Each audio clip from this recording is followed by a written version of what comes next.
Peganglah tanganku Roh Kudus setiap hari. Shalom, puji nama Tuhan. Saya menyapa kita semua. Salam dalam kasih Tuhan Yesus Kristus.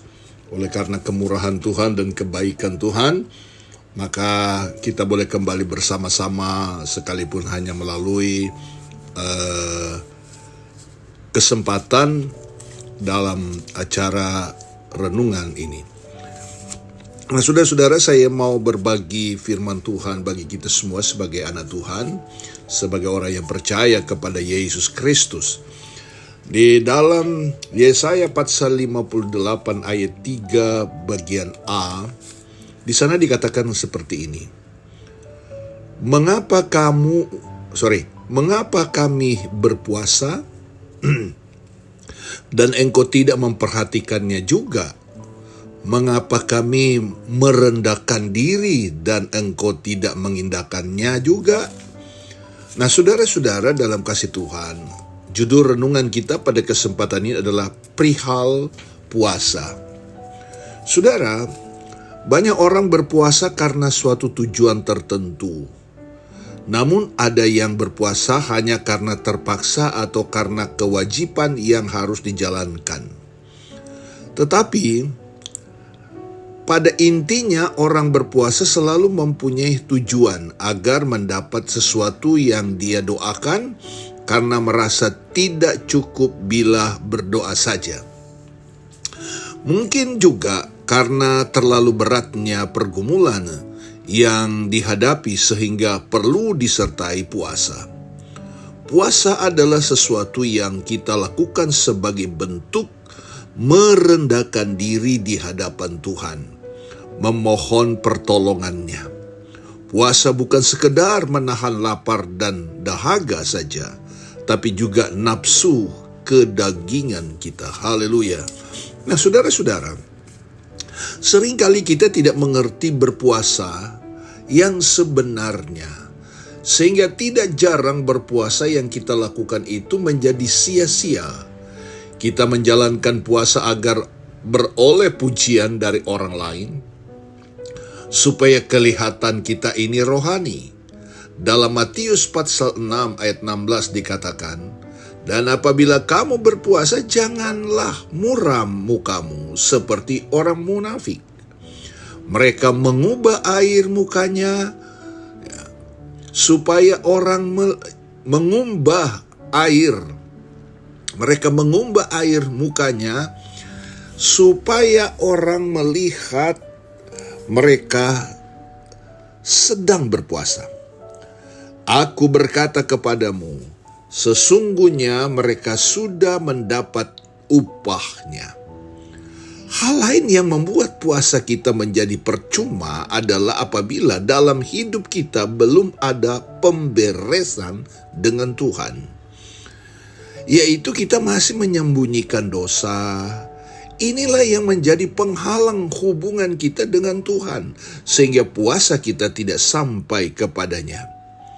Ada tertulis dalam Yesaya pasal 59 ayat 2, ada tertulis, yang merupakan pemisah antara kamu dan Allahmu ialah segala kejahatanmu, dan yang membuat dia menyembunyikan diri terhadap kamu, sehingga ia tidak mendengar, ialah segala dosamu.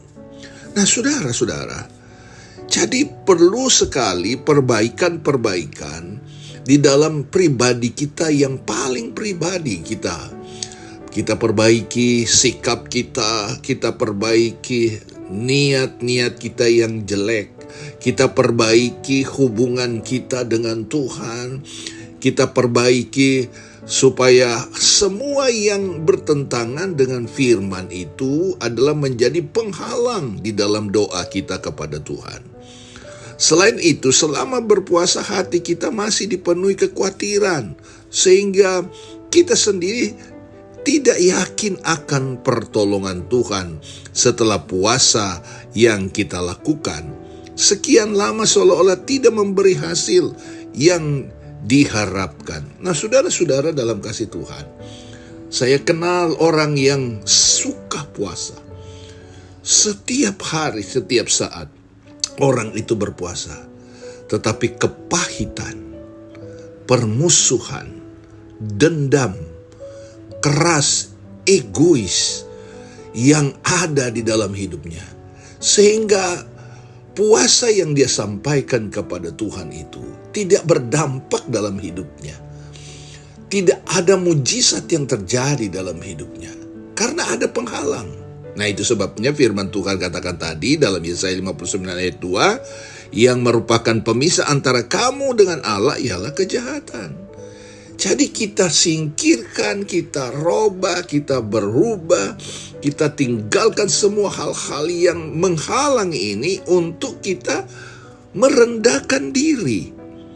Sehingga saya percaya hasilnya yang Tuhan beri adalah sesuatu yang maksimal. Akhirnya mereka jalan sendiri dan mencari jalan pintas.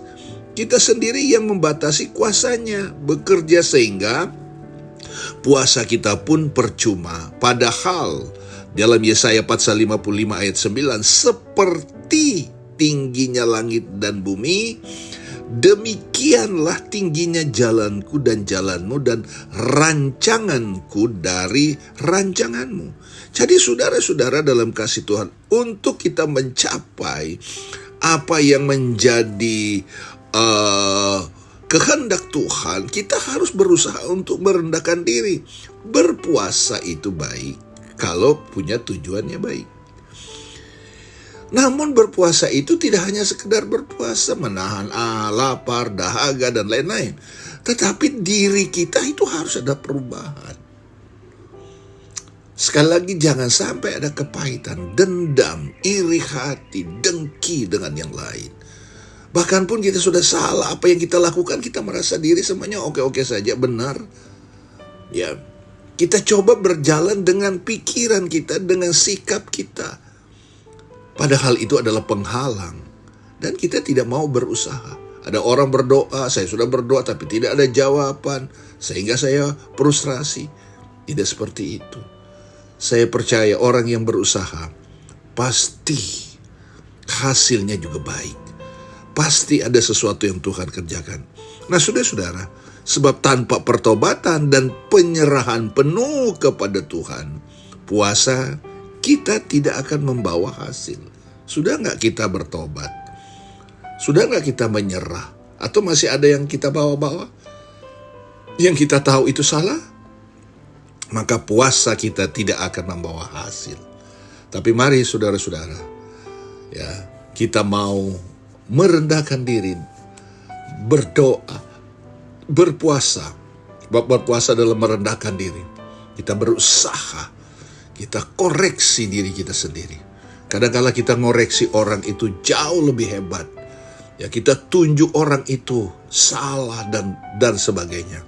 Sementara diri kita salah dan keliru.